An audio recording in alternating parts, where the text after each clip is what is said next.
Ne si zakonisht kemi mundu me gjru një film sa më të mirë për publikun shqiptar, sepse populli edhe publiku na ka përkrahur gjithmonë, edhe i kundëroj shumë. Shpresoj që kanë më ngat flasin dhe po me fyt gjitha rekordet. U mundova me tregu edhe më herët në hapjen e koktejlit. Dy miqtë e mi, dy shokët e mi, Gzim Azrolla edhe Gatan Sadiku, më kanë nxit shumë, cili njëri prej tyre është një prej montazherëve më të mirë në Kosovë, tjetri është një prej kameramanëve drejtor fotografie më i mirë në Kosovë, edhe më kanë nxit me rikthy Djelmoshat. Ata kanë qenë pika e parë që kanë filluar këtë projekt. Atëherë ju kemi bashkë nxit edhe unë e Merita dhe ja dolëm me gjithë ekipin pastaj. Ka qenë një djenë shumë e mirë dhe emocionuese. Së është një ngjarje do me thonë që po rikthehet, edhe në kohën kur u shfaq Djelmoshat e rrezikshëm pjesa e parë, do me thonë ka ty gjitha rekordet.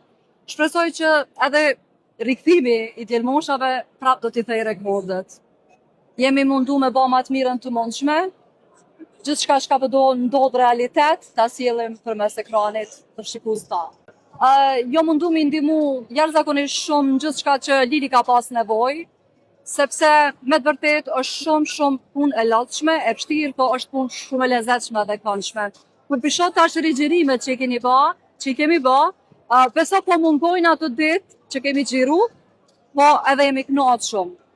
Ka qenë pak si humor, po faktikisht në atë kohë isha 20 e pak vjet, tash jam 50 vjeç, normale që po s'po më duket që ka dalë keq, se di, ta shohim. Normalisht ka ndryshime shumë, sepse duke filluar nga karakteret dhe personazhet e filmit, tash janë krejt ndryshe, domethënë nga mosha e tyre, nga çdo piknisje, po zanati është zanat. Kjo filloi mjeshtri edhe ne e bëjmë këtë punë që 30 vite gati.